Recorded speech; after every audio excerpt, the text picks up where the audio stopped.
inajulikana kwa jina la the Africa Book Walk. So, David. Yes. It's been a pleasure having you walk with us this first half of the book walk, 10 hot, sweaty miles. What were your impressions of the schools and the books and the whole process today? I thought it's an exciting project, and the level of excitement today was equal to the project. Before we started, we were trying to figure out if you should face me or face the camera. And your response was, it's like your dad trying to steal home plate, being caught between third and home. Yes, okay. Could you talk just a little bit about your dad? And I would say my father involved his life in the confrontation of challenges and discriminatory boundaries. He faced that with a tremendous amount of physical and athletic skill, and then he faced it with a character of wise, intelligent, almost incredible strength and performance in the face of really incredible abuse. on and off the field. On and off the field, day in and day out, invading his home as well as when he was on home plate. The citizens of the world face a challenge, there's a segregated dynamic in global economics and global development. Whether it's intentional or not isn't the issue. The issue is how do we face it? And I think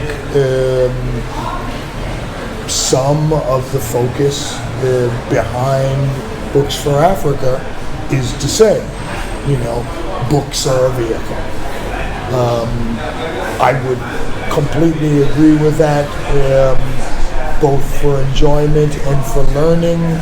Books are a vehicle for development. It's a component of education, and successfully creating a new generation who has the capacity to manage and negotiate and operate within those global challenges.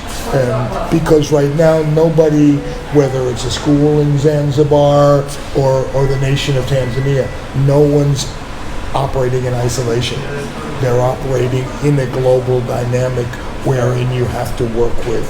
And it's just impossible without your being able to manage your own operations, which require education, and then negotiate and relate to global partners. So books are a tremendous first step in that process.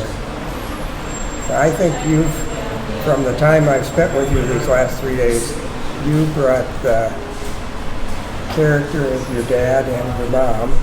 I remember you were telling me your mom brought you to Africa. Yes. You and your brother and sister. No, just myself just and my you? mother and I, yes. Your mother and you. Yes. The first trip for her and you. Yep. And you ended up deciding to plant yourself here. Yes. To do the good that you could do here. Tell us a bit about that. Yes, first time in Tanzania was 1967 with my mother. And I was a youth of 14, 15 years. Very impressionable trip. A country Tanzania, that I identified with in terms of its racial composition, and a homeland of my ancestors, as I sought a place to make an impact. And that was what the generation, my father's generation, and prior to, that was kind of the meaning of life. What impact are you going to make? Nobody, my father included, was in an era of how much money are you going to make. None of us were going to make large amounts of money in the turn of the century years, even the generations of the born in the 1930s and 40s. For us, particularly African Americans, what are you going to do? You know, how are you going to represent the race, as a component of humanity for the development of your family and other people, for the development, you know, and as I say, wealth was not, you know, really on the table as one of the aspirational goals of that generation. It was, where can I be most beneficial? I had been to Tanzania at an early age, enjoyed it, and was felt capable of working here, and it's turned out to be a wonderful 30 some odd years here in Tanzania. This trip is about education for Books for Africa. Yes. Could you speak a bit about your concerns about education and what you've been doing in your life in Bara and further education?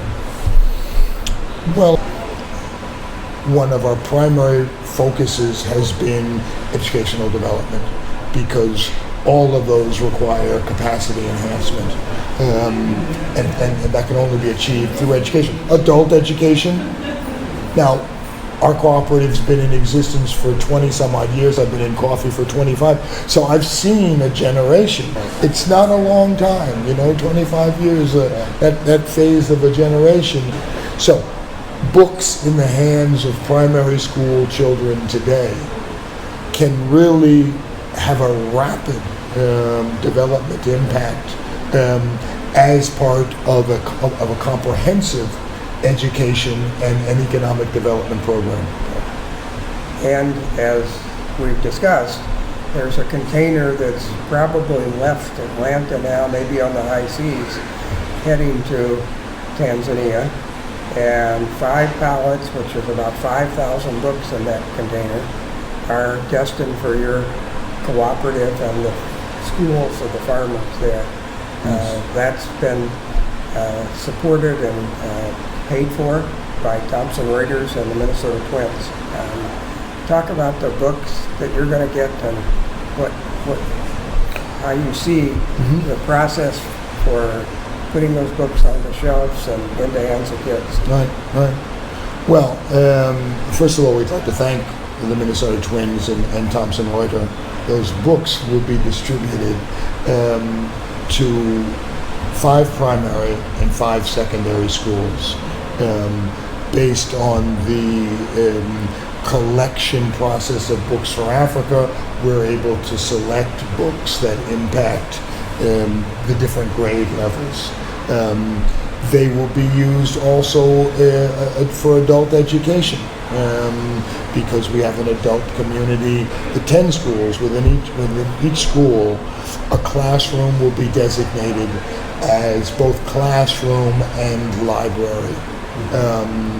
And the schools will be worked with to keep those books in circulation, available to the population, and to try to designate library periods. Everyone's involved in the coffee industry in our village. All families have coffee farms. Everyone from 5-year-olds to senior citizens are involved in the work.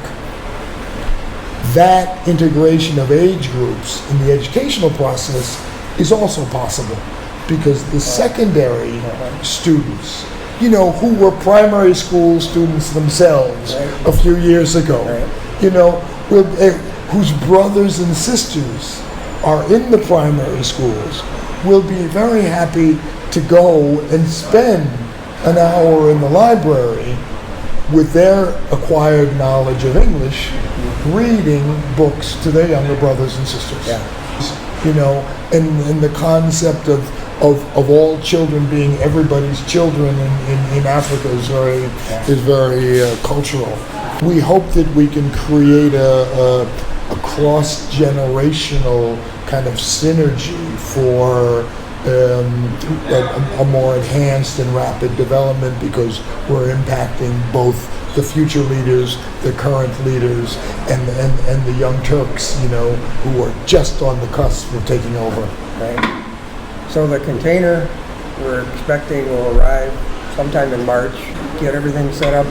You're going to send us some reports, right, about how it worked and yeah, and Lane, this is it's got to be just a first step. The books are great. Books in themselves, won't create the answer. It's the implementation, the utilization of the books. So yes, we look forward to sending you reports on how the setup went, and then to share ideas and potentials in terms of ongoing utilization. Thanks. And as we've also talked, we're hoping you can come to Minnesota in September of this year and have some face-to-face conversations with folks at Books for Africa and Thomson Reuters and other partners to deepen and extend the partnership we've developed here. God willing, we will be in Minnesota in September. Great. Looking forward to it. Thank you. Thank you. It's been wonderful. Okay.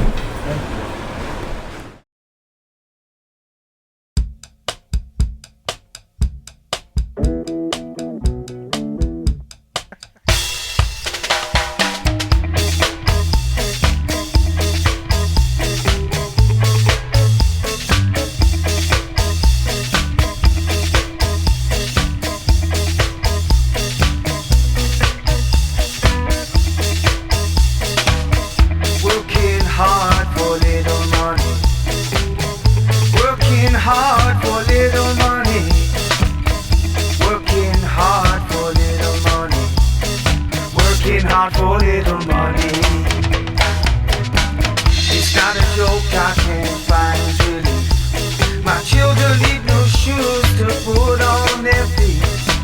We're sick and tired of walking the streets. I'm working hard for little money.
Dodge some bills and take the wife shopping.